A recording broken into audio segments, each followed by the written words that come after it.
نحمده ونصلي على رسوله الكريم اما بعد فقد قال الله تبارك وتعالى كما ورد في سورة الأحزاب اعوذ بالله من الشيطان الرجيم بسم الله الرحمن الرحيم يا أيها النبي إنا أرسلناك شاهدا ومبشرا ونذيرا وداعيا إلى الله بإذنه وسراجا منيرا وقال تبارك وتعالى كما ورد في سورة التوبة وسورة الفتح وسورة الصف هو الذي أرسل رسوله بالهدى ودين الحق ليظهره على الدين كله صدق الله العظيم رب اشرح لي صدري ويسر لي أمري واحلل عقدة من لساني يفقهوا قولي۔ معزز حاضرین اور محترم ناظرین، السلام علیکم ورحمۃ اللہ وبرکاتہ۔ اس سے قبل کی نشست میں ہم یہ دیکھ چکے ہیں کہ شہادت علی الناس یہ اصل میں کار رسالت کے لیے تعبیر ہے۔ حق کی گواہی دینا اپنے قول سے، پھر اپنے عمل میں اس کا نمونہ پیش کر دینا تاکہ حجت قائم ہو جائے کہ یہ کوئی ناممکن العمل بات نہیں ہے جس کا مطالبہ اللہ تعالیٰ فرما رہا ہے۔ پھر حضور کا خاص معاملہ یہ کہ آپ پر دین کی تکمیل ہو گئی، یعنی دین ایک مکمل نظام زندگی کی شکل میں کامل ہو گیا۔ تو اب ظاہر بات ہے کہ اب آپ کی طرف سے اتمام حجت اسی وقت ہو سکتی تھی جبکہ آپ اس پورے نظام زندگی کو عملاً قائم کر کے دکھاتے۔ اب یہاں غور کیجئے، کسی بھی نظام زندگی کو کسی معاشرے میں، کسی خطہ زمین میں نافذ اور قائم کرنا یہ اصل میں ایک انقلابی عمل ہے، اس لیے کہ خلا دنیا میں کہیں نہیں ہوتا، کوئی نہ کوئی نظام موجود ہوتا ہے۔ اگر کہیں بادشاہی نظام ہے اور آپ جمہوری نظام لانا چاہتے ہیں تو اس کے لیے انقلاب کی ضرورت ہے، ریولوشن کے بغیر تو نہیں ہوگا۔ اگر کہیں سرمایہ دارانہ نظام ہے لیکن آپ اشتراکی نظام لانا چاہتے ہیں تو ریولوشن از نیسیسری۔ نظام کو بدلنا ایک انقلابی عمل ہے، اور اس میں آپ کو معلوم ہے کہ دو قوتیں ایک دوسرے کے بالمقابل آتی ہیں۔ ایک وہ جو انقلاب کے نام لیوا ہوتے ہیں، ہم یہ نظام لانا چاہتے ہیں۔ ظاہر بات ہے کہ وہ ایگزسٹنگ سسٹم کو کہتے ہیں یہ غلط ہے، یہ ظالمانہ ہے، یہ ڈپریسو ہے، یہ ایکسپلائٹیٹو ہے، یہ ڈسکریمنیٹنگ ہے۔ اس نظام کو غلط کہیں گے تبھی ایک انقلاب کی ضرورت محسوس ہوگی۔ جبکہ اس نظام کے اس وقت کے جو سربراہ ہوں گے وہ سٹیٹس کو قائم رکھنا چاہتے ہیں، اس لیے کہ اس نظام کے ساتھ ان کے مفادات وابستہ ہیں۔ اب کہیں پر جاگیردارانی نظام ہے اور آپ وہاں چاہتے ہیں اشتراکی نظام لانا، تو کیا جاگیردار اسے گوارا کریں گے؟ کہیں بادشاہی نظام ہے، آپ وہاں جمہوری نظام لانا چاہتے ہیں تو کیا بادشاہ اور اس کا خاندان اسے برداشت کرے گا؟ لہذا تصادم ناگزیر ہے، ان دو قوتوں کے درمیان تصادم ہو کر رہتا ہے، اور اسی کا نام ایک انقلابی عمل ہے۔ تو یوں سمجھیے تمام انبیاء کرام میں اور تمام اللہ کے جو رسول گزرے ہیں دنیا میں، ان میں حضور کا امتیازی مقام یہ ہے کہ آپ کو ایک انقلابی جد و جہد کرنی تھی، پورا نظام قائم کرنا تھا، جس کے لیے کہ میں نے آج آیت پڑھی ہے، یہ اصل میں آیت کا ٹکڑا ہے، بڑا ٹکڑا ہے، جو 3 سورتوں میں بین ہی انہی الفاظ میں آیا ہے۔ سورہ توبہ میں، سورہ فتح میں، سورہ صف میں۔ هو الذی ارسل رسولہ بالہدی ودین الحق لِیُظْہِرَہُ عَلَى الدِّینِ کُلِّہ، وہی ہے اللہ جس نے بھیجا اپنے رسول کو صلی اللہ علیہ وسلم الہدا، قرآن حکیم دے کر اور دین حق دے کر، سچا نظام، عادلانہ نظام۔ کس لیے بھیجا؟ تاکہ غالب کرے اسے تمام کے تمام نظام زندگی کے اوپر۔ یہ نوٹ کر لیجئے کہ یہ آیت حضور کے لیے 3 مرتبہ قرآن میں آ رہی ہے، کسی اور نبی کے لیے نہیں آئی، نہ حضرت نوح کے لیے، نہ حضرت ابراہیم کے لیے، نہ حضرت موسیٰ کے لیے، نہ حضرت عیسیٰ کے لیے۔ گویا کہ حضور کو جو رول اسائن ہوا وہ ایک ریولوشنری رول تھا، اور اسی وجہ سے آپ کی پوری سیرت جو ہے در حقیقت وہ انقلابی جد و جہد کے مختلف مراحل ہیں. اور یہ بھی دنیا نے تسلیم کیا ہے کہ تاریخ کا عظیم ترین انقلاب، گمبھیر ترین انقلاب، موسٹ پروفاؤنڈ ریولوشن وہ تھا جو محمد عربی صلی اللہ علیہ وسلم نے نافذ کیا.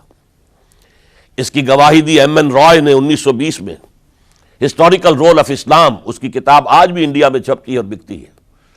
وہ کہتا ہے کہ جو عظیم انقلاب محمد نے برپا کیا تھا وہ تاریخ انسانی کا سب سے بڑا انقلاب ہے. اسی کی ایچ جی ویلز نے اسی کی شہادت دی.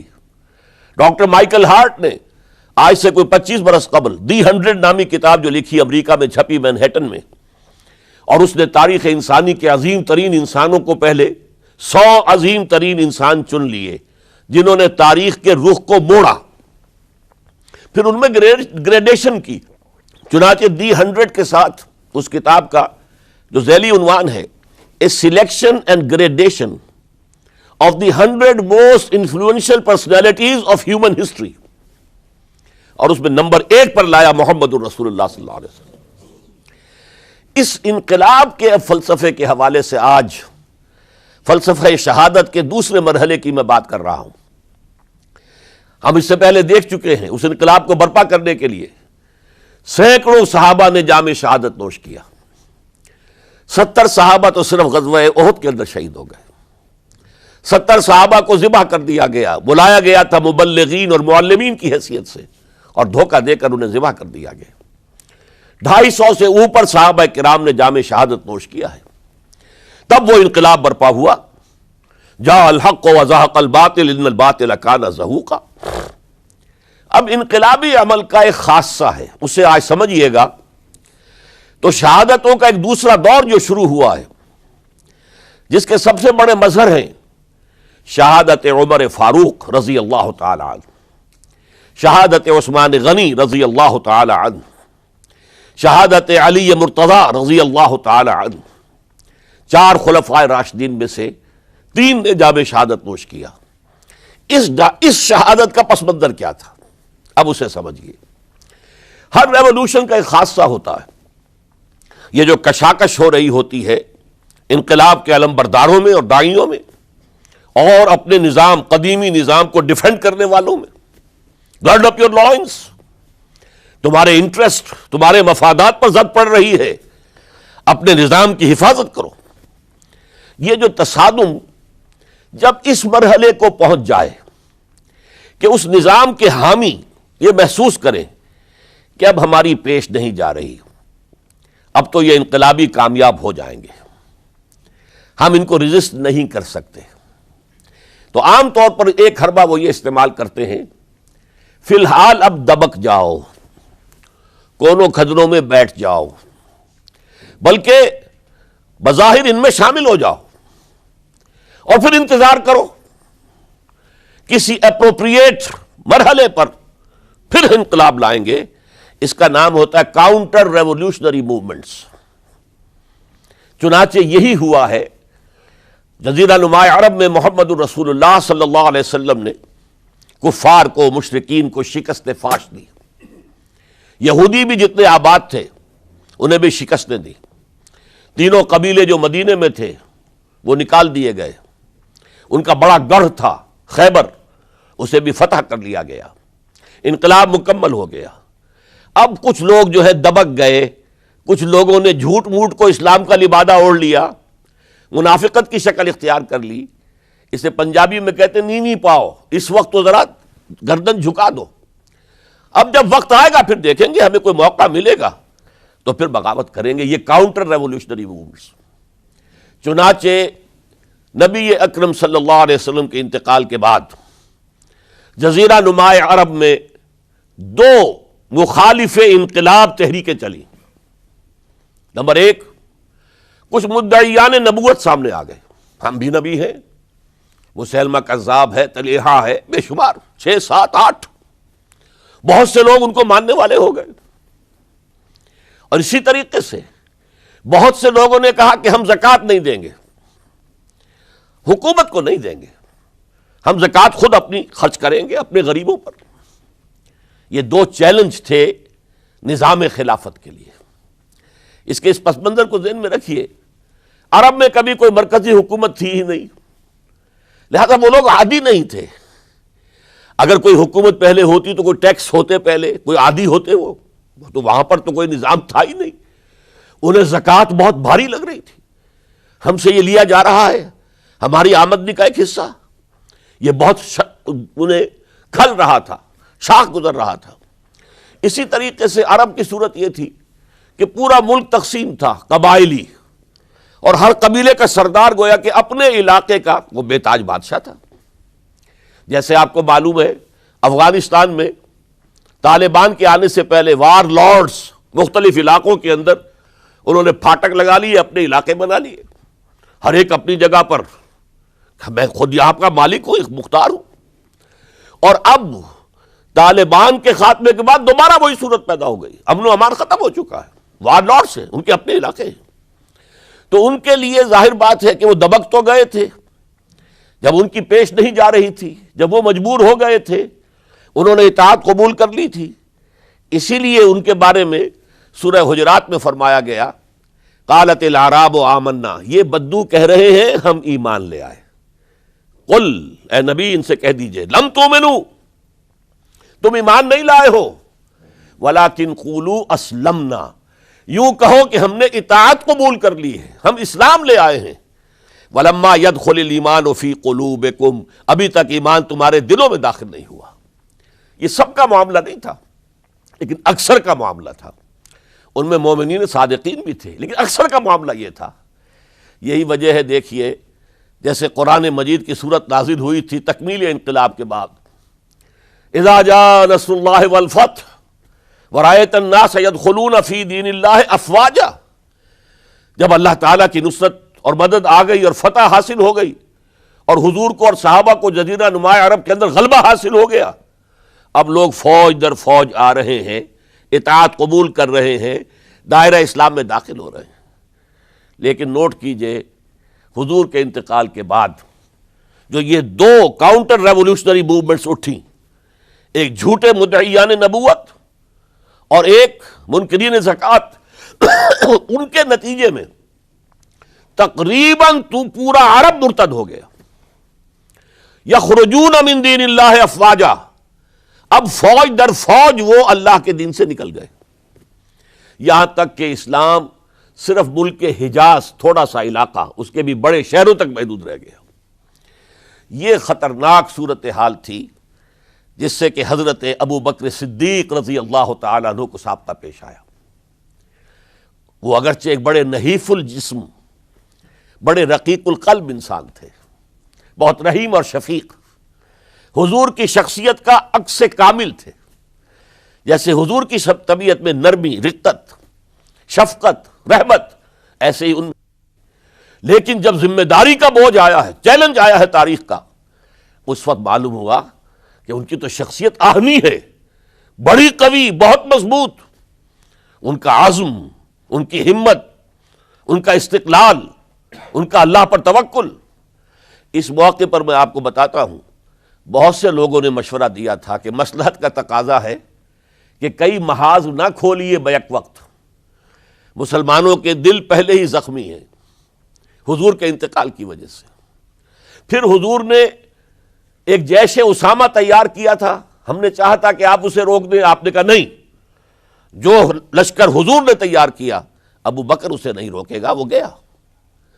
پھر جو مدعیان نبوت ہوئے وہ تو یقیناً کافر ہو گئے، لہذا ان سے بھی قتال کرنا پڑے گا. کم سے کم منکرین زکوٰۃ کے ضمن میں نرمی کیجئے. انہوں نے کفر نہیں کیا، کلمہ شہادت پڑھتے ہیں، نماز کا انکار نہیں کیا، زکوٰۃ کا بھی انکار نہیں کیا. یہ کہا کہ ہم آپ کو نہیں دیں گے، اپنی زکوٰۃ جمع کریں گے، اپنے ہی غریبوں میں تقسیم کر دیں گے. لیکن حضرت ابو بکر اور یہاں تک کہ حضرت عمر نے مشورہ دیا کہ مصلحت کا تقاضا ہے کہ مانعین زکوٰۃ کے ساتھ نرمی کی جائے. حضرت ابو بکر نے فرمایا، عمر تم ایام جاہلیت میں تو بڑے سخت تھے، بڑے مضبوط تھے، بہت طاقتور تھے. خدا کی قسم اگر یہ زکوٰۃ میں حضور کے زمانے میں اونٹ کے ساتھ اونٹ کو باندھنے والی رسی بھی دیتے تھے اور اب اگر یہ کہیں گے کہ اونٹ لے جاؤ رسی نہیں دیں گے تب بھی میں قتال کروں گا، اس لیے کہ ایبدل الدین وانا حی، کیا دین میں ترمیم کر دی جائے گی جبکہ میں زندہ ہوں؟ ابو بکر کے جیتے جی یہ نہیں ہو سکتا۔ لہذا ہم دیکھتے ہیں تاریخ کے اندر، چونکہ صدیقیت بہت اعلیٰ مقام ہے، نبوت کے بعد کا درجہ صدیقین، پھر شہداء، پھر صالحین، اور یہ ہے صدیق اکبر، افضل البشر بعد الانبیاء بالتحقیق ابو بکر صدیق۔ سال 1.5 سال کے اندر دونوں فتنوں کی سرکوبی کر دی گئی، کنسولیڈیٹ ہو گیا انقلاب دوبارہ۔ اس میں ہزاروں صحابہ کرام کی جانیں گئی ہیں۔ ایک جنگ یمامہ مشہور ہے، مسیلمہ کذاب کے خلاف 500 حفاظ اس جنگ میں شہید ہو گئے۔ تشویش ہو گئی کہ اگر حفاظ جو ہے اس طرح شہید ہو گئے تو کہیں قرآن گم نہ ہو جائے، ضائع نہ ہو جائے۔ کتابی شکل میں تو تھا ہی نہیں، وہ تو سینوں میں محفوظ تھا، اس لیے تجویز پیش کی گئی کہ اب اسے کتابی شکل میں، جیسے ایک کتاب 2 جلد کے گتوں کے مابین ہوتی ہے، مابین دفتین مرتب کر دیا جائے۔ تب یہ کام کیا گیا۔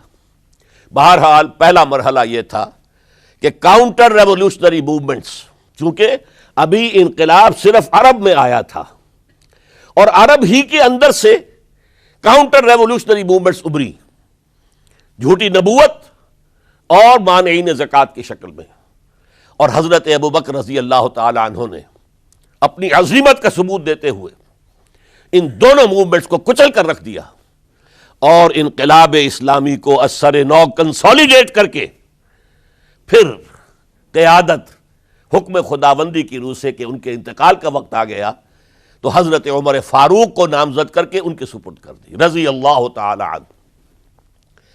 حضرت فاروق، عمر فاروق رضی اللہ تعالیٰ عنہ کا عہد خلافت، یہ اسلام کے ایکسپینشن کا دور ہے۔ اب جو وہ انٹرنل رفتی ختم ہو گئی، انٹرنلی کنسولیڈیٹ ہو گیا انقلاب محمدی صلی اللہ علیہ وسلم، لہذا پوری طاقت کے ساتھ اب 3 لشکر نکلے ہیں، مشرق کے لیے، شمال کے لیے، مغرب کے لیے، اور فتوحات کا دائرہ شروع ہوا۔ 10 برس حضرت عمر رضی اللہ تعالیٰ عنہ کے خلافت کے وہ ہیں، نوٹ کیجئے، جس میں ایک سلطنت 2 سپر پاورز اس وقت کی تھی، کئی 100 سال سے چلی آ رہی تھی 2 سپر پاورز، اور دونوں جزیرہ نمائے عرب کے سر پر بیٹھی ہوئی تھی۔ سلطنت ایران، عراق سے ہو کر سلطنت ایران، کہ خسرو کے زمانے سے، ذوالقرنین کے زمانے سے عظیم مملکت تھی، سپر پاور۔ دوسری طرف سلطنت روما، دی رومن امپائر، 3 بر اعظموں کو محیط تھی۔ رومن امپائر پورا شمالی افریقہ اس کے تحت تھا، پورا مغربی ایشیا اس کے تحت تھا، شام اس کے تحت تھا، ترکی اس کے تحت تھا، اور یورپ کا سارا مشرقی علاقہ اس کے تحت تھا۔ رومن امپائر، آپ کو معلوم ہے حضرت عمر کے زمانے میں رضی اللہ تعالی عنہ سلطنت کسریٰ کے تو پرخچے اڑ گئے، نام ختم ہو گیا، وجود نہ رہا عظیم سلطنت کسریٰ۔ حالانکہ آپ کے علم میں ہوگا ان کا بڑا شاندار ماضی تھا، کہ خسرو اور کیقباد، بڑے بڑے یہ کیانی کہلاتے ہیں، یہ کیاں جو ہے یہ بڑی عظیم ایک یوں سمجھیے کہ خاندان تھا بادشاہوں کا، لیکن یہ کہ وہ پوری سلطنت کسریٰ ختم ہو گئی۔ کیوں؟ اس نے حضور کے نامہ مبارک کو چاک کیا تھا، اور حضور نے فرما دیا تھا صلی اللہ علیہ وسلم، خسرو نے میرا خط نہیں چاک کیا، اپنی سلطنت چاک کر دی، اور واقعتاً سلطنت کسریٰ جو ہے ختم ہو گئے، نام و نشان ختم ہو گیا۔ دوسری طرف سلطنت روما تھی، عیسائیوں کے ساتھ، چونکہ وہ تھی کرسچین، عیسائیوں کے ساتھ حضور کے زمانے میں کوئی براہ راست تصادم نہیں ہوا تھا، سارا تصادم ہوا تھا یا مشرکین عرب سے اور یا یہودیوں سے۔ عیسائی جو ہے عربین پیننسولا میں تھے ہی نہیں، یمن کے علاقے میں کچھ تھے لیکن ان کی کوئی حیثیت نہیں تھی، لہذا کوئی کنفرنٹیشن نہیں ہوئی۔ دوسرے عیسائیوں میں ابھی اہل علم موجود تھے، جیسے آپ کو معلوم ہے نجاشی بادشاہ کیسے ایمان لے آئے، اس نے حضرت عیسیٰ کے بارے میں پوچھا، حضرت جعفر طیار رضی اللہ تعالیٰ عنہ نے سورہ مریم کی آیات پڑھ کر سنائیں، اور اس نے کہا بین ہی جو ان آیات میں تم نے پڑھا ہے عیسیٰ کی حقیقت اس سے تن کے برابر بھی زیادہ نہیں ہے۔ اسی طرح ہرقل نے جب اس کو حضور کا نامہ مبارک پہنچا، اس نے جو بھی پیغامبر آئے تھے ایلچی، ان کا اکرام کیا، احترام کیا۔ وہ عالم تھا، جان گیا کہ یہ نبی آخر الزماں ہے، چاہتا تھا کہ میں ایمان لے آؤں بشرطے کہ میرے سارے درباری سپہ سالار بھی ایمان لے آئیں۔ جیسے کہ سن 300 عیسوی میں پوری رومن امپائر نے عیسائیت اختیار کی تھی، اس سے پہلے وہ بت پرست تھے۔ 300 عیسوی میں سلطنت روما کا جو ایمپرر تھا وہ ایمان لے آیا حضرت عیسیٰ پر۔ اس وقت تک ظاہر بات ہے اسلام حضرت عیسیٰ کا دین تھا، حضور تو ابھی آئے نہیں، حضور کے آنے میں تو ابھی 300 برس باقی ہیں۔ وہ عیسائی ہو گیا، پوری مملکت عیسائی ہو گئی، تو وہ نظام جو تھا حکومت کا برقرار رہا، انٹیکٹ رہا۔ ہرقل یہ چاہتا تھا کہ اسی طرح میری پوری سلطنت ایمان لے آئے تو میری حکومت برقرار رہے، لیکن یہ کہ اس کے جو درباری تھے اور اس کے بڑے بڑے جو سپہ سالار اور جرنیل تھے انہوں نے ریجیکٹ کر دیا، اور یہ بادشاہت کی بیڑی اس کے پاؤں میں پڑی رہ گئی۔ ایمان تو نہیں لایا لیکن پہچان گیا تھا حضور کو صلی اللہ علیہ وسلم۔ اور اس سلطنت روما سے پھر آپ کو معلوم ہونا چاہیے کہ مسلمانوں نے اس کی 3 ٹانگوں میں سے 2 ٹانگیں توڑ دی، پورے شمالی افریقہ سے نکال باہر کیا، پورے مغربی ایشیا سے، یہ شام اور ترکی کا علاقہ اناطولیہ نکال دیا، اور اس کی سلطنت محدود رہ گئی یورپ کے اندر۔ تو یہ عظیم کام ہوئے ہیں حضرت عمر رضی اللہ تعالی عنہ کے عہد میں۔ اب سوچئے اس عظیم ریولوشن کا بھی کوئی کاؤنٹر ریولوشن ہونا چاہیے تھا کہ نہیں؟ ایرانی بڑے زبردست نیشنلسٹ لوگ تھے، نسل پرست، اپنی نسل پر فخر کرنے والے، ہماری روایات عظیم ہیں، ہم خسرو کے وارث ہیں۔ اور آپ کو معلوم ہے کہ آخری جو بادشاہ تھا رضا شاہ پہلوی، وہ چاہتا تھا کہ خسرو کے دور کی عظمت اور سطوت کو دوبارہ لے آئے۔ 2500 سالہ جشن اس نے منایا تھا، وہ چاہتا تھا وہی شان میری ہو جائے جو خسرو کی تھی۔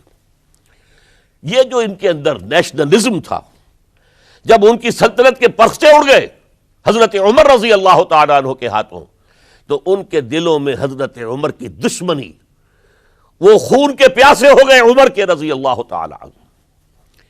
میں یہاں آپ کو ذرا ایک حوالہ دے دوں، فردوسی نے جو شاہ نامہ لکھا، حالانکہ وہ مسلمان تھے لیکن چونکہ پرانے ایرانی ذہن کی عکاسی کر رہے تھے، تو انہوں نے جب کہ عرب فوجیں آئی ہیں تو اس نے ایران کا جو اپنے اوپر فخر تھا اس کی ترجمانی کرتے ہوئے لکھا ہے، زشیر شتر خوردن و سوسمار عرب را بجائیست آیت قرار کہ تخت کیارا کنند آرزو تفو برتو ہے چرخ کرداں تفو، کہ یہ عرب اونٹنیوں کا دودھ پینے والے، گوہ کھانے والے، یہ گوہ ایک بڑی سی چھپکلی کا جیسا جانور ہوتا ہے جو صحرا کے اندر ہوتا ہے، اور وہ اپنا ایک گھر بنا کر رہتا ہے، اسے کھاتے تھے یہ۔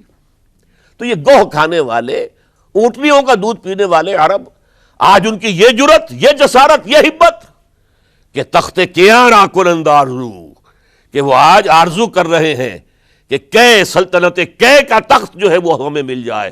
تفو برتو ہے چرخ گرداں تفو، تف ہے تجھ پر اے گردش کرنے والے آسمان، تف ہے تجھ پر۔ لہذا اب کاؤنٹر ریولوشنری موومنٹس آئی ہے، حضرت عمر کی شہادت اس کا نتیجہ ہے۔ ہرمزان ایک جرنیل تھا اور اس کے جنگی جرائم اتنے شدید تھے ایرانی کے کہ واجب القتل تھا۔ وہ گرفتار ہو کر حضرت عمر کے سامنے پیش کیا گیا۔ حضرت عمر نے فرمایا یہ واجب القتل ہے، اس کی گردن اڑا دی جائے۔ اس کی چالاکی دیکھیے، اس نے کہا امیر المومنین، اے مسلمانوں کے امیر عمر رضی اللہ تعالی عنہ، مجھے ذرا پانی پلوا دیجیے۔ حضرت عمر نے فرمایا پانی لا دو۔ ایک کٹورے میں پانی دے دیا گیا۔ پھر کہا دیکھیے امیر المومنین، مجھے ضمانت دیجیے کہ جب تک میں یہ پانی پی نہ لوں مجھے قتل نہیں کریں گے۔ فرمایا ہاں ہاں تم پانی پی لو، جب تک یہ پانی تم نہیں پیو گے ہم قتل نہیں کریں گے۔ اس نے وہ کٹورا پھینک دیا، نہ اب میں یہ پانی پی سکتا ہوں، نہ آپ مجھے قتل کر سکتے ہیں، کیونکہ آپ کا عہد یہ ہے کہ جب تک میں یہ پانی نہیں پیوں گا آپ مجھے قتل نہیں کریں گے۔ اس ہیلے سے جان بچا گیا۔ پھر اس شخص نے ابو لولو فیروز، ایک غلام تھا، اسے اس کام کے لیے تیار کیا۔ حضرت مغیرہ ابن شعبہ کا غلام تھا وہ، اور حضرت مغیرہ نے اس سے روزانہ کی ایک اجرت کہ تم کام کرو، مجھے صرف 7 آنے روزانہ دے دیا کرو۔ اس نے آ کر حضرت عمر سے کہا کہ میرا جو آقا ہے مغیرہ ابن شعبہ، یہ مجھ سے بہت زیادہ طلب کرتا ہے۔ حضرت عمر نے پوچھا کیا دیتے ہو؟ 7 آنے۔ تم کرتے کیا ہو؟ کہ میں نجار بھی ہوں، میں لوہار بھی ہوں، میں یہ کام کرتا ہوں۔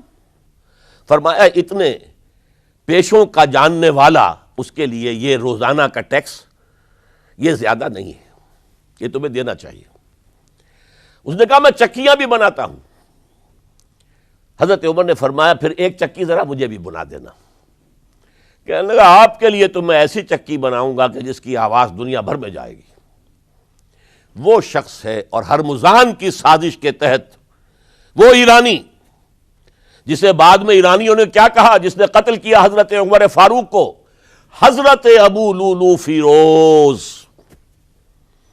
آج بھی ایران میں اس کی قبر کی تصویریں بکتی ہیں بازار کے اندر، حضرت ابو لولو فیروز۔ وہ آیا ہے مسجد نبوی میں، اور آ کر اس نے جبکہ حضرت عمر رضی اللہ تعالیٰ عنہ امامت فرما رہے حملہ کیا، 5-6 وار خنجر کے کیے۔ حضرت عمر رضی اللہ تعالیٰ شدید مجروح ہو گئے۔ یہ انتقام تھا جو عجم نے، وہ سلطنت کے جس کے ٹکڑے ختم ہو گئے تھے، جس کا ٹکڑے کر دیے گئے تھے، اس نے انتقام لیا عالم اسلام سے۔ سمجھا انہوں نے یہ تھا کہ شاید یہ پوری عمارت اسی ایک ستون پر کھڑی ہے، حضرت عمر ہی کے ستون پر کھڑی ہے، اس ستون کو گرا دو گے پوری عمارت گر جائے گی۔ لیکن ثابت ہوا نہیں، یہ محمد کی بنائی ہوئی عمارت ہے صلی اللہ علیہ وسلم، یہ بہت قوی ہے، اس کی بنیادیں بہت مضبوط ہیں، کوئی ذرا سی تریڑ بھی نہیں آئی، ذرا سی تریڑ بھی نہیں آئی۔ حضرت عمر فاروق کی شہادت کے بعد حضرت عثمان رضی اللہ تعالیٰ عنہ کا دور خلافت شروع ہوا، اور جوں کا توں جو قافلہ چل رہا تھا آگے چلتا چلا گیا۔ حضرت عثمان رضی اللہ تعالیٰ عنہ کے بارے میں بہت قیل و قال ہے، ان پر تنقیدیں بھی کی، اپنوں نے بھی کی ہیں، دشمنوں نے بھی کی ہیں، لیکن بات جان لیجئے یہ تاثر غلط ہے کہ ان کے پورے دور خلافت کے اندر فتنہ رہا یا ہنگامہ رہا، قتل غلط۔ 10 برس خلفائے راشدین میں طویل ترین دور خلافت حضرت عثمان کا ہے رضی اللہ تعالیٰ عنہ، 12 برس۔ حضرت ابو بکر کے تو 2.25 برس تھے، حضرت عمر کے 10 برس تھے، ان کا 12 برس، اور 12 میں سے 10 سال ایسے تھے بعین ہی جیسے حضرت عمر کے 10 سال تھے۔ امن و امان ہے، سکون ہے، چین ہے، اور قافلہ اسلام بڑھ رہا ہے، فتوحات کا دائرہ بڑھتا چلا جا رہا ہے، فتوحات سیلاب کے مانند آگے بڑھ رہی ہیں۔ تھمتا نہ تھا کسی سے سیل رواں ہمارا یہ سیل رواں کوئی روکنے والی کوئی طاقت دنیا میں رہی نہیں تھی۔ کسرا ختم، سلطنت ایران ختم، اور دوسری سپر پاور سلطنت روما، اس کی 3 میں سے 2 ٹانگیں توڑ دی گئی، 1 رہ گئی۔ اب کون تھا؟ خارج میں کوئی طاقت نہیں تھی جو اسلام کے اس سیلاب کو اور پوری نوع انسانی پر اتمام حجت اور اللہ کے دین کو پہنچانے کے راستے میں رکاوٹ بن سکتی ہے۔ اب ایک فتنہ اٹھا، دیکھیے حضور کی کنفنٹریشن 3 مذاہب سے ہوئی تھی۔ ایک مذہب مشرکین کا، شرک کا قلع کما کر دیا گیا جزیرہ نما عرب سے، ختم ہو گئے۔ انہوں نے کاؤنٹر ریولوشنری موومنٹس اٹھائیں حضرت ابوبکر کے زمانے میں، ان کو کرش کر دیا حضرت ابوبکر صدیق رضی اللہ تعالیٰ عنہ، چاہے ہزاروں صحابہ شہید ہوئے۔ اس کے بعد دوسری طاقت کون تھی مذہبی؟ یہودی۔ یہود کے 3 قبیلے مدینے میں آباد تھے، بنو قینقاع، بنو قریظہ، بنو نذیر۔ 2 کو مدینے سے نکال دیا گیا ان کی بدعہدی کی وجہ سے۔ حالانکہ حضور نے مدینہ تشریف لاتے ہی ان سے معاہدے کر لیے تھے. ان کا میثاق مدینہ یہ در حقیقت ایک پیکٹ تھا جوائنٹ ڈیفنس آف مدینہ کا. مدینہ پر اگر کوئی حملہ کرے گا، اور ظاہر بات ہے کہ ایک امکان تھا کہ مکے والے آ کر حملہ کریں، مشرکین مکہ، لیکن مدینہ کا ہم تحفظ کریں گے مل کر، مسلمان اور یہودی. لیکن انہوں نے ہر موقع پر وعدہ خلافی کی. پہلے بنو قینقاع نکالے گئے، پھر بنو نذیر نکالے گئے. غزوہ احزاب کے موقع پر بدترین جو ہے بدعہدی بنو قریظہ نے کی، اور ان کو بڑی سخت سزا دی گئی، چونکہ انہوں نے خود کہا تھا کہ ہمارا فیصلہ سعد ابن معاذ رضی اللہ تعالی عنہ جو فیصلہ کر دیں گے وہ ہمارے حلیف ہے، جو فیصلہ کر دیں گے ہمیں قبول ہوگا. اور حضرت سعد نے تورات کے حکم کے مطابق فیصلہ کیا کہ ان کے جتنے جوان ہیں وہ قتل کر دیے جائیں گے. بڑی سخت سزا تھی کہ جو دی گئی ہے، اس میں کوئی شک نہیں. پھر ان کا اڈا تھا بہت بڑا خیبر میں، وہ نکال دیا گیا، وہاں سے انہیں نکالا گیا. اس کے اوپر مسلمانوں نے قبضہ کیا. جیسا کہ میں نے عرض کیا، عیسائیوں سے کوئی کنفرنٹیشن نہیں ہوئی تھی، لیکن ان دو کے ساتھ ایک مشرکین عرب کا خاتمہ ہوا اور ایک جزیرہ نما عرب سے یہودیوں کا خاتمہ ہوا. لہذا ان کے اندر جلن تھی، انتقام کی آگ تھی. سب سے بڑا تو حسد تھا کہ 2000 سال سے نبوت اور رسالت ہمارے پاس تھی. موسیٰ سے لے کر عیسیٰ تک علیہم الصلاۃ والسلام 1400 برس ہماری تاریخ کے وہ ہیں کہ کوئی ایک لمحہ بھی نہیں تھا کہ کوئی نبی موجود نہ ہو. نوٹ کیجئے اس بات کو. حضرت موسیٰ 1400 قبل مسیح میں اور حضرت عیسیٰ سن عیسوی کا آغاز، ان 1400 سالوں میں مسلسل نبوت بنی اسرائیل میں رہی. یہ حدیث ہے بخاری شریف کی، کانت بنو اسرائیل تسوسہم الانبیاء. بنی اسرائیل کی حکومت، ریاست، سیاست کا کام انبیاء کرتے تھے. اذا ہلک نبی خلفہ نبی، جب بھی نبی کا انتقال ہوتا تھا ان کا خلیفہ دوسرا نبی ہوتا تھا. یہ چین ٹوٹی نہیں. 1400 برس آپ کو معلوم ہے حضرت داؤد بادشاہ بھی ہے، خلیفہ بھی ہے، نبی بھی ہے. ان کے بیٹے حضرت سلیمان بادشاہ بھی ہے، نبی بھی ہے، خلیفہ بھی ہے. اسی طریقے سے یہ سلسلہ چلتا رہا. تورات انہیں دی گئی، انجیل انہیں دی گئی، زبور انہیں دی گئی، بے شمار صحیفے اور دوسرے چھوٹے نبیوں کو دیے گئے.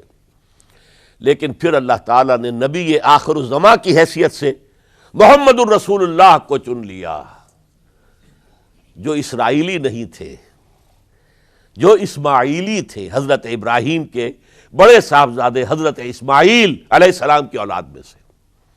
اس پر انہیں سخت رنج، حالانکہ وہ پہچانتے تھے حضور کو. ان کی کتابوں میں جو نشانیاں لکھی تھی وہ پوری حضور پر جو ہے مطابق ہو رہی تھی. قرآن کہتا ہے یعرفونہ کما یعرفون ابناہم، وہ ایسے پہچانتے ہیں محمد کو صلی اللہ علیہ وسلم جیسے کہ اپنے بیٹوں کو پہچانتے. لیکن انہوں نے نہیں مانا. بدترین دشمن، حسد کی آگ میں جلنے والے، اور آج تک وہی معاملہ ہے. ان کی نیچر تبدیل نہیں ہوئی ہے. اب جو کچھ قیامت صغریٰ آنے والی ہے مڈل ایسٹ میں، عراق پر حملے کے بعد جو کچھ ہوگا، اس سب کی سازش کس نے کی ہے؟ یہود نے. یہ ساری اسرائیلی سازش ہے. بہرحال یہ علیحدہ بات ہو جائے گی. اب انتقام یہودیوں کا آیا. یہودیوں کو یہ معلوم تھا ہم تعداد میں اتنے کم ہیں اور ڈسپرسڈ ہیں. سن 70 عیسوی میں ایک رومن جنرل ٹائٹس، اس نے حملہ کر کے یروشلم بیت المقدس کی اینٹ سے اینٹ بجائی. 1,33,000 یہودی ایک دن میں قتل کیے. اور ان کا سیکنڈ ٹیمپل جو تھا، جو حضرت سلیمان نے بنایا تھا، معبد، عبادت گاہ، ہم تو اسے مسجد کہیں گے، مسجد اقصی، لیکن انہوں نے اسے کہا ہیکل، ٹیمپل. اس کو گرا دیا تھا نبوکڈنضر نے 587 عیسوی میں. دوبارہ انہوں نے بنایا، اسے ٹائٹس نے گرا دیا. وہ آج تک گرا پڑا ہوا ہے، آج تک. صرف ایک دیوار اس کی سلامت ہے جسے وہ ویلنگ وال کہتے ہیں. وہاں جا کر ماتم کرتے ہیں، روتے ہیں، پیٹتے ہیں. اور اس کو اس وقت سے نکال دیا گیا یہودیوں کو، نکل جاؤ فلسطین سے، بھاگ جاؤ یہاں سے، دفع ہو جاؤ. لہٰذا وہ ڈسپرس ہو گئے. کوئی یورپ چلے گئے، کوئی روس چلے گئے، کوئی ہندوستان چلے گئے، کوئی افریقہ کے ممالک میں چلے گئے، کچھ ایران میں آ گئے. یہ سب اس کو وہ کہتے ہیں ڈایاسپورا، ہمارا وہ دور جس میں ہم دنیا میں منتشر تھے. جب پوری دنیا میں منتشر تھے تو ظاہر بات ہے کسی فوجی مہم کے ذریعے سے مسلمانوں سے انتقام لینا ممکن نہیں تھا، لیکن انتقام لیا ایک ایسی سازش کے ذریعے سے، ایک ایسا فتنۃ الکبریٰ جو ہے برپا کیا ہے، جس کا کہ میں ابھی آپ سے اندازہ کرتا ہوں، جس کے نتیجے میں حضرت عثمان رضی اللہ تعالیٰ عنہ شہید ہوئے. اس کو یوں سمجھیے کہ حضور کے دور میں جن لوگوں نے شہادتیں پیش کی، انہوں نے اسلام کو قائم کرنے کے لیے شہادتیں دی. اب دور خلافت راشدہ میں جو شہادتیں پیش کی گئیں وہ اسلام کو قائم رکھنے کے لیے، جو عمارت بن گئی ہے اب گرنے نہ پائے، اسے دشمن گرا نہ دیں، اس ڈیفنس کے اندر، اس تحفظ کے اندر جانے دی، ہزاروں نے دی. چنانچہ ایک یہودی عبداللہ ابن سبا، یمن کا رہنے والا، اسلام کا لبادہ اوڑھ کر آتا ہے منافق بن کر، حالات کا جائزہ لیتا ہے، کہاں پانی مرتا ہے، کس طریقے سے میں ان میں انتشار پیدا کر سکتا ہوں، کس طریقے سے مسلمانوں کو آپس میں لڑا سکتا ہوں. اس نے آ کر دیکھیے تاریخ کے اندر اس سے پہلے بھی ہوا تھا، حضرت عیسیٰ کے دین، اصل دین کو ختم کرنے والے سینٹ پال، جب تک حضرت مسیح دنیا میں تھے سینٹ پال بدترین دشمن تھا حضرت عیسیٰ کا. لیکن جب حضرت عیسیٰ کو اٹھا لیا گیا رفع سماوی کے بعد، وہ عیسائیت کا لبادہ اوڑھ کر آ گیا. مجھے عیسیٰ کی زیارت ہوئی ہے، میں ان پر ایمان لے آیا ہوں، اور اس کے بعد حضرت عیسیٰ کے دین کو ختم کر کے رکھ دیا، توحید کو تثلیث میں بدل دیا. اس سے بڑی تباہی کیا ہوگی؟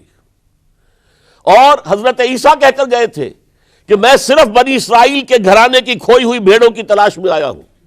اس نے جینٹائلز، غیر یہودی جو ہے، ان کے اندر بھی اپنی دعوت و تبلیغ کا معاملہ شروع کیا.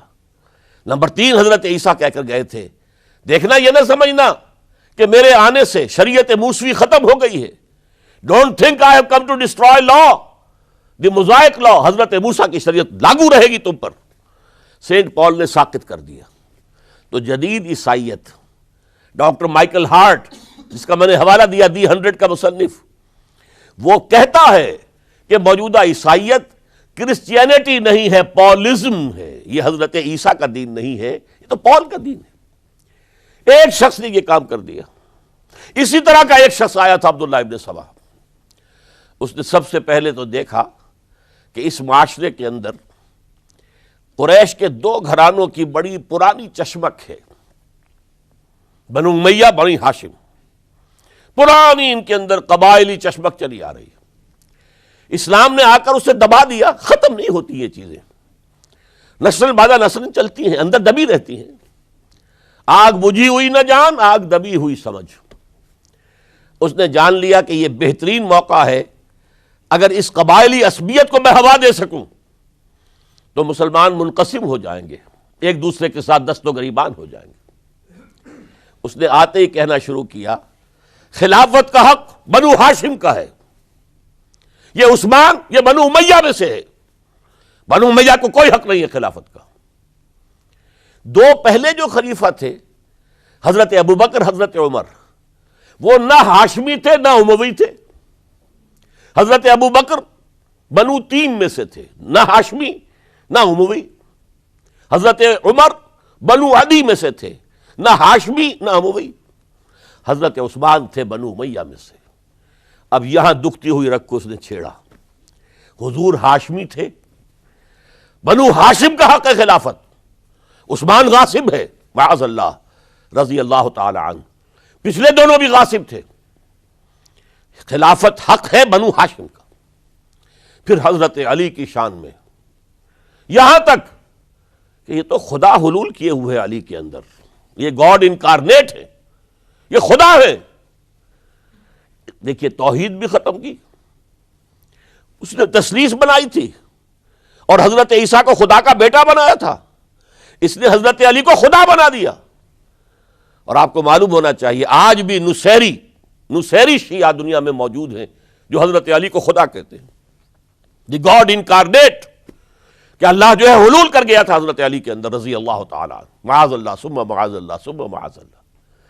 پھر اس نے ایک طریقہ اختیار کیا، حضرت عثمان پر تنقیدیں شروع کی، حضرت عثمان کے گورنرز کے خلاف جھوٹے الزامات لگانے شروع کیے، اڈے بنا لیے بصرہ میں، کوفہ میں، مصر میں، اور وہاں بصرے میں کوفے کے امیر کے خلاف اس نے یہ کر دیا، اس نے یہ کر دیا، اس نے خیانت کی، اس نے فلاں کیا، بیت المال پہ ڈاکہ ڈالا، اور کوفے میں بصرہ کے امیر کے خلاف، شام میں دمشق میں مصر کے گورنر کے خلاف، اور مصر میں جا کر شام کے گورنر کے خلاف، اور ہر جگہ حضرت عثمان رضی اللہ تعالیٰ عنہ کے خلاف۔ اب آپ کو معلوم ہے اس دنیا میں تو اطلاعات بھی نہیں پہنچتی تھی آسانی سے، کئی کئی دن میں جا کر، کئی ہفتوں میں جا کر تو خط پہنچتے تھے، کوئی ٹیلی فون نہیں، کوئی تار نہیں، کوئی بے تار برقی نہیں، کچھ بھی تو نہیں، وائرلیس نہیں، کچھ نہیں، لہٰذا یہ فتنہ بڑھتا رہا بڑھتا رہا بڑھتا رہا بڑھتا رہا اندر ہی اندر، اور پھر ہر جگہ سے بلوائی، وہ جو سبائی کہنا چاہیے، وہ مدینے میں آ گئے، گھیرا کر لیا اور مطالبہ کیا کہ حضرت عثمان مستعفی ہو جائیں، خلافت چھوڑ دیں۔ حضرت عثمان نے کہا تمہارے کہنے سے میں نہیں چھوڑ سکتا۔ ان پر جب الزامات لگائے گئے انہوں نے ہر الزام کی صفائی پیش کر دی۔ اس صفائی کے پیش کرنے والوں میں سب سے بڑھ کر خود حضرت علی تھے رضی اللہ تعالی عنہ۔ مسجد نبوی میں آ کر انہوں نے ان بلوائیوں کو جمع کیا اور حضرت عثمان کے خلاف جو بھی الزام لگائے گئے تھے ان سب کی صفائی اور جواب دیا اس کا، لیکن بلوائی جو ہے اڑے ہوئے تھے۔ ادھر سے حضرت امیر معاویہ، وہ عامل تھے، گورنر تھے شام کے، انہیں اطلاع مل رہی ہے، وہ کہتے ہیں آپ ہمیں اجازت دیجئے ہم فوج لے کر آئیں اور ان کے ٹکڑے اڑا دیں۔ لاکھوں کی فوجیں تھی کھڑی ہوئی، حضرت عثمان کی مملکت کا آپ تصور کر سکتے ہیں؟ قرآن میں عظیم ترین حکمران کے نام سے کے حوالے سے نام آیا ذوالقرنین کا۔ ذوالقرنین کے خسرو یا سائرس، اس کی سلطنت سے کم 2 گنا بڑی سلطنت تھی جس پر حضرت عثمان رضی اللہ تعالی عنہ حکومت کر رہے تھے۔ مصر سے عمرو بن العاص کہہ رہے ہیں کہ آپ اجازت دیجئے میں فوج لے کر آؤں اور ان کا ٹکڑا کر دیا جائے، تکہ بوٹی کر دی جائے۔ حضرت عثمان کا فیصلہ تھا یہ مجھے قتل کر دیں تو قصاص لے لینا، لیکن میں اپنی جان کے تحفظ کے لیے کسی کلمہ گو کا خون بہانے کو تیار نہیں۔ حضرت طلحہ، حضرت زبیر، حضرت علی کہہ رہے ہیں آپ اجازت دیجئے کہ ہم ان کے خلاف جنگ کریں، مدینے میں بیٹھے ہوئے، فرماتے نہیں، ان کے خلاف جنگ کی اجازت میں نہیں دے سکتا۔ یہ میری ذاتی، مجھ پر تنقیدیں کر رہے ہیں، ذاتی دشمنی ہے، میں اپنی ذات کے تحفظ کے لیے کسی کلمہ گو کا خون جو ہے نہیں بہاؤں گا۔ لاکھوں کی فوجیں موجود تھیں، لیکن حضرت عثمان نے یہ طے کیا میں اپنی جان کے تحفظ کے لیے میں نہیں ہاتھ اٹھاؤں گا، میں کسی اور کو اجازت نہیں دوں گا کہ ان کے خلاف جنگ کرے۔ ہاں یہ میرے دشمن ہے، میری جان لے لیں، جب جان لے لیں گے تو قصاص لے لینا۔ یہ معاملہ ہوا ہے، اور پھر نہایت ہی بے رحمی کے ساتھ، نہایت بے رحمی کے ساتھ، نہایت بے رحمی کے ساتھ، اور نوٹ کیجئے حضرت علی کے دونوں صاحبزادے حضرت حسن، حضرت حسین رضی اللہ تعالیٰ عنہم اجمعین، وہ حضرت عثمان کے دروازے پر پہرا دے رہے ہیں کہ کوئی بلوائی، کوئی حضرت عثمان کو قتل کرنے کے ارادے سے گھر میں داخل نہ ہو سکے۔ وہ گھر کے پچھواڑے سے دیوار پھلانگ کر آئے ہیں اندر، اور حضرت عثمان جب قرآن پڑھ رہے تھے اس حالت میں انہیں شہید کیا ہے۔ ان کی بیوی نائلہ نے ہاتھ آگے کیا ہے روکنے کے لیے تو ان کی انگلیاں کٹ گئیں، اور انگلیوں کا خون جو ہے اس مصحف پر، قرآن مجید میں اس صفحے کے اوپر حضرت عثمان کے خون کے دھبے لگ گئے۔ یہ حالات ہوئے حضرت عثمان کی شہادت کے، کہ انہوں نے چاہا وہ نظام قائم رہے۔ یہودیوں کا انتقام، یہودیوں کی سازش، اور ایسی سازش ہے کہ جس کے نتیجے میں اس کو کہا گیا الفتنۃ الکبریٰ، عظیم ترین سانحہ، عظیم ترین فتنہ۔ اور اس کے بعد جو خانہ جنگی ہوئی ہے، حضرت علی رضی اللہ تعالی عنہ اس کے بعد خلافت قبول کرنے کو تیار نہیں تھے، حضرت طلحہ قبول کرنے کو تیار نہیں تھے، کوئی بھی تیار نہیں۔ کیوں؟ یہ بلوائی ہے اس وقت یہاں پر، یہ کہہ رہے ہیں کہ تم خلیفہ بن جاؤ، تو جو بھی اس وقت خلیفہ بنے گا وہ ان کے ہاتھ میں کٹھ پتلی بن جائے گا۔ بالآخر حضرت علی نے، ظاہر بات ہے کہ امت کو بغیر امام کے تو نہیں چھوڑا جا سکتا، بغیر امیر کے نہیں ہوگا تو شیرازہ منتشر ہو جائے گا۔ اب جو ہونا تھا ہو گیا، حضرت عثمان شہید ہو گئے رضی اللہ تعالی عنہ، لیکن بہرحال اب امت کا نظم تو قائم رکھنا ہے نا۔ حضرت علی نے بیعت قبول کر لی رضی اللہ تعالی عنہ، لیکن حضرت امیر معاویہ، عمرو بن العاص، ان دونوں نے کہا کہ حضرت علی اگر حضرت عثمان کے خون کا قصاص لے لیں، قاتلان عثمان کو اگر قتل کریں تو ہم بیعت کریں گے، ہم مدعی خلافت نہیں ہے، خلافت علی کی ٹھیک ہے رضی اللہ تعالی عنہ، لیکن سب سے پہلا مطالبہ ہمارا یہ ہے کہ حضرت عثمان کے خون کا قصاص لیا جائے۔ حضرت علی رضی اللہ تعالیٰ عنہ کے لیے بعض وجوہ سے ایسا کرنا ممکن نہیں ہوا۔ نتیجہ کیا نکلا؟ سب سے زیادہ اندوہناک اسلامی تاریخ کا یہ دور ہے۔ حضرت علی کے دور خلافت میں باہمی خانہ جنگی رہی مسلسل۔ جنگ جمل حضرت عائشہ صدیقہ کمانڈ کرتی ہوئی آئی ہیں، طلحہ اور زبیر ان کے ساتھ ہیں، اور اگرچہ حضرت علی رضی اللہ تعالیٰ عنہ کے ساتھ ان کی صلح ہو گئی، لیکن وہ جو بلوائی تھے، جو چاہتے نہیں تھے کہ امن ہو، وہ تو در حقیقت اسلام کے حصے بکھرے کرنے کے لیے آئے تھے، اسلام کی مملکت کو تباہ کرنے آئے تھے۔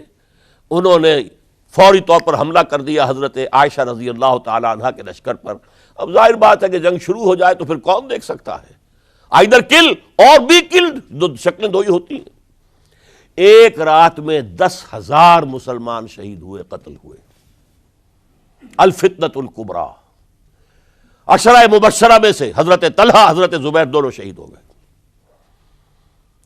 پھر اس کے بعد بھی بات تو ختم نہیں ہوئی۔ حضرت معاویہ رضی اللہ تعالی عنہ وہ فوج لے کر آئے۔ پھر جنگ صفین 74,000 مسلمان ایک دوسرے کی تلواروں سے اور ایک دوسرے کے نیزوں سے ختم ہو گئے۔ ذرا اندازہ کیجئے، 1,00,000 کے قریب مسلمان ختم ہو گیا۔ نہ یہودی کو کچھ کرنے کی ضرورت پیش آئی، نہ کسی اور کو کوئی حملہ کرنے کی ضرورت پیش آئی، آپس میں خانہ جنگی۔ 4.5 برس حضرت علی رضی اللہ تعالی عنہ ان کا دور خلافت ہے، پورا کا پورا باہمی خانہ جنگی کی نظر ہو گیا۔ اس میں حضرت علی پر معاذ اللہ کوئی الزام نہیں، رضی اللہ تعالی عنہ وکرم اللہ وجہہ، وہ امام حق تھے، لیکن یہ ہے کہ ان کا بے بس ہو گئے تھے، لاچار ہو گئے تھے، حالات پر کنٹرول نہیں ہو رہا۔ اسی جنگ صفین کے اندر جب ایک تجویز پیش کی گئی کہ لڑنے بھڑنے کی بجائے حکم مان لو، جیسے قرآن مجید میں آیا ہے کہ میاں اور بیوی کے درمیان اختلاف ہو جائے تو فَبَعْثُوا حَكَمًا مِّنْ أَهْلِهِ وَحَكَمًا مِّنْ أَهْلِهَا، ایک حکم لڑکے والوں کی طرف سے، ایک حکم لڑکی والوں کی طرف سے مقرر کر لو، وہ آپس میں معاملہ طے کرائیں۔ لہذا تحکیم کی تجویز کی گئی۔ حضرت علی نے یہ تجویز پیش کی گئی عمرو بن العاص رضی اللہ تعالیٰ عنہ کی طرف سے، جو حضرت معاویہ کے ساتھی تھے۔ حضرت علی اس تحکیم کو قبول نہیں کرنا چاہتے تھے، جانتے تھے کہ یہ ایک چال ہے جس میں میں آ رہا ہوں، لیکن بالآخر آپ نے وہ قبول کر لیا۔ اچھا بھائی، ابو موسیٰ اشعری ہماری طرف سے، عمرو بن العاص معاویہ کی طرف سے، یہ دو حکم ہیں۔ اس موقع پر اب تحکیم کیا ہوئی، کیا اس کی شرائط تھیں، کیا اس میں نہیں جانا چاہتا، اس وقت میں تاریخ نہیں بیان کر رہا، بلکہ مجھے اب چوتھے خلیفہ حضرت علی کی شہادت کا پس منظر بیان کرنا ہے۔ اور ہزاروں شہادتیں ہو رہی ہیں، لیکن اس دور کی شہادتوں میں سب سے چوٹی پر حضرت عمر کی شہادت، حضرت عثمان کی شہادت، حضرت علی کی شہادت رضی اللہ تعالی عنہم اجمعین۔ اس وقت حضرت علی کے جو حامی تھے، انہی میں سے ایک فرقہ علیحدہ ہو گیا کہ یہ تحکیم کفر ہے، ان الحکم الا للہ، حکم کا فیصلے کا اختیار اللہ کے سوا کسی کو نہیں ہے، لہذا یہ جو کیا ہے یہ غلط ہے۔ اور اس حد تک چلے گئے کہ جنہوں نے یہ تحکیم کو قبول کیا وہ کافر ہو گئے، علی بھی کافر، معاویہ بھی کافر، عمرو بن العاص بھی کافر، جنہوں نے مانا کافر۔ یہ لوگ کہلاتے خوارج تھے، یہ حضرت علی کی فوج میں شامل، حضرت علی کے حامی تھے، حضرت علی کی جماعت میں سے تھے، لیکن بس ایک غلطی، جذبات کے اندر آ کر، غصے کے اندر آ کر اس درجے، اور وہ حضرت علی سے علیحدہ ہو گئے۔ اس کے بعد انہوں نے اپنی ایک کانفرنس کی، ایک جنگ بھی ہوئی، پھر حضرت علی کو ان کے خلاف جنگ کرنی پڑی، وہ جنگ نہروان کہلاتی ہے، جن میں کہ ان خوارج کو حضرت علی نے بہت بڑی شکست دی۔ پھر انہوں نے کانفرنس کی آپس میں بیٹھ کر کہ علی کو یا معاویہ کو فوجی شکست دینا تو ہمارے لیے ممکن نہیں ہے، ایسے کرو کہ ان تینوں کو قتل کر دو، علی کو بھی قتل کر دو رضی اللہ تعالی عنہ، معاویہ کو بھی قتل کر دو رضی اللہ تعالی عنہ، عمرو بن العاص کو بھی قتل کر دو، تاکہ اس کے بعد مسلمان اپنا کوئی خلیفہ چن لیں گے۔ رمضان سن 40 ہجری اس کا ایک دن معین کر لیا، ایک ہی دن یہ تینوں جو ہے، عبد الرحمن ابن ملجم آئے گا مدینے کے اندر، کوفے کے اندر، حضرت علی نے صدر مقام کوفہ بنا لیا تھا، اور فجر کی نماز میں حضرت علی پر حملہ کرے گا۔ ایک دوسرا شخص عمرو بن العاص پر جا کر حملہ کرے گا اسی دن اسی وقت۔ ایک تیسرا شخص وہ امیر معاویہ کے اوپر حملہ کرے گا۔ عمرو بن العاص اس روز مسجد میں آئے ہی نہیں، ان کی جگہ کوئی اور شخص جو نماز پڑھا رہے تھے وہ شہید کر دیے گئے۔ حضرت معاویہ پر جو حملہ ہوا وہ اوچھا پڑا وار، وہ جلدی تندرست ہو گئے۔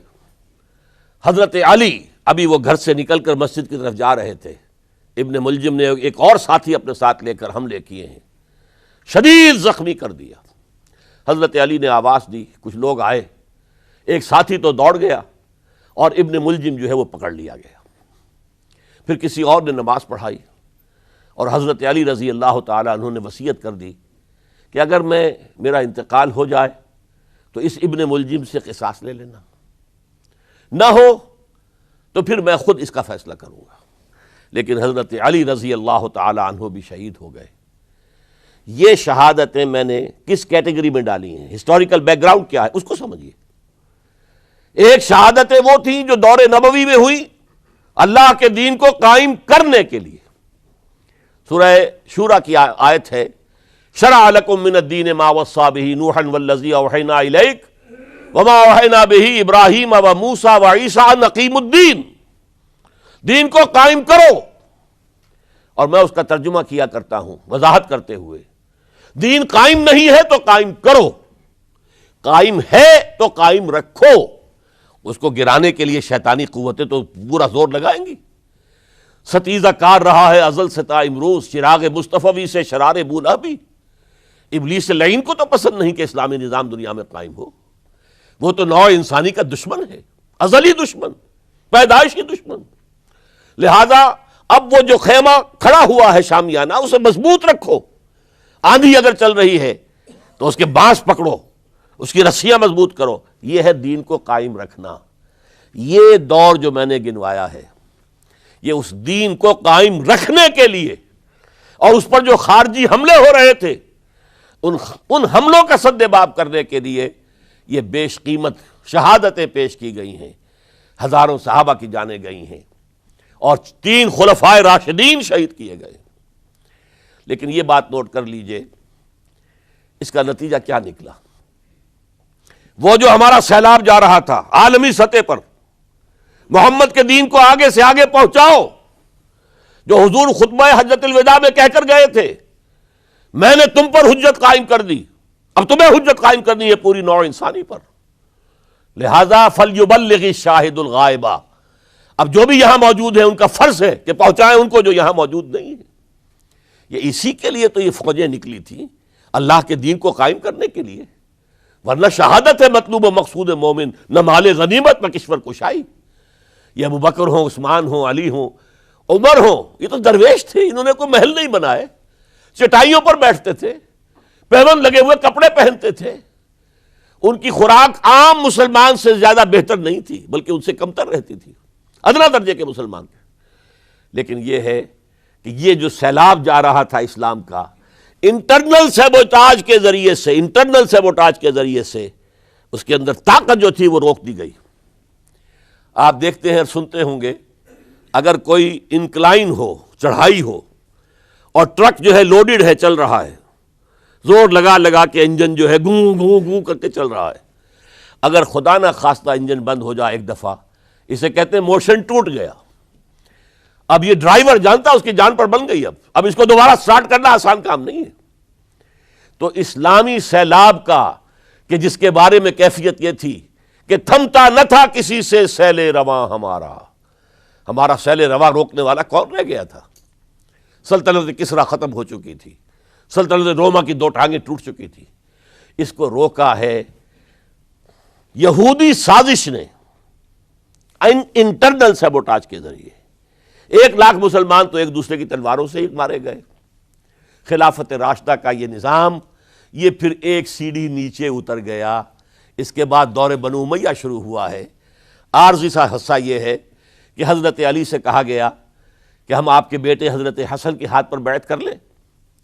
آپ نے فرمایا نہ میں تمہیں روکتا ہوں نہ تمہیں حکم دیتا ہوں، یہ تمہارا معاملہ ہے. بہرحال لوگوں نے حضرت حسن کے ہاتھ پر بیعت کر لی. اب حضرت معاویہ کا اور حضرت حسن کا معاملہ شروع ہوا. حضرت حسن نکلے 50,000 کی فوج لے کر، اس وقت سے بہت بڑی فوج لے کر امیر معاویہ آئے. لیکن حضرت حسن رضی اللہ تعالیٰ نواسۂ رسول، اور ان کے بارے میں یہ کہا جاتا ہے کہ حضور سے بہت مشابہ تھے، بہت مشابہ تھے مزاج میں اور شکل و صورت میں. اور کہتے ہیں کہ یہ اوپر کا حصہ جو ہے اس میں بہت مشابہت تھی حضور میں اور حضرت حسن میں. اور حضرت حسن کے بارے میں حضور نے ان کے بچپن میں فرمایا تھا میرا یہ بیٹا مسلمانوں کے 2 گروہوں کے مابین صلح کرائے گا. اور وہی معاملہ ہوا. حضرت حسن نے جب دیکھا کہ یہ خون ریزی کب تک چلے گی، انہوں نے صلح کی پیشکش کی حضرت امیر معاویہ کو. امیر معاویہ نے سادہ کاغذ بھیج دیا کہ جو چاہے شرطیں آپ لکھ دیں میں مانتا ہوں. سادہ کاغذ جسے آپ کہیں گے بلینک چیک. حضرت حسن رضی اللہ تعالیٰ عنہ نے شرائط لکھ دی، حضرت امیر معاویہ نے قبول کر لی. جنگ ختم ہو گئی. اب خلافت ہوئی حضرت معاویہ کی رضی اللہ تعالی عنہ.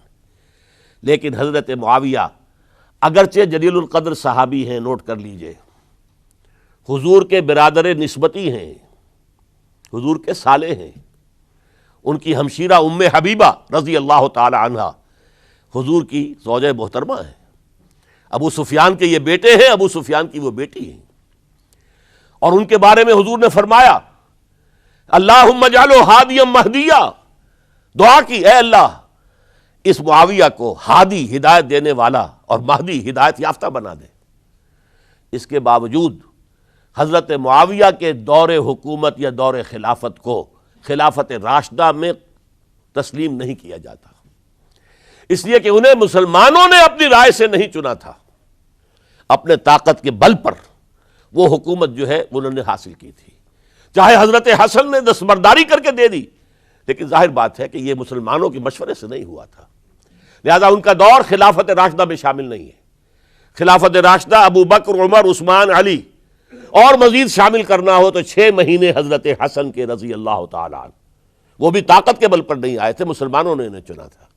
یہ 30 برس بنتے ہیں، اور یہ 30 برس کی خلافت راشدہ کی داستان ہے جو میں نے آج آپ کے سامنے رکھی. اور اس دوران جن مسلمانوں نے اس نظام کو قائم رکھنے کے لیے جانیں دی ہیں، میں نے ان کی شہادت کا تذکرہ کیا. اقول قولی ھذا واستغفر اللہ لی ولکم ولسائر المسلمین والمسلمات. جسے دیکھنی ہو جنت وہ نبی کے در سے گزرے، وہ جدھر سے گزرے یہ ادھر سے گزرے.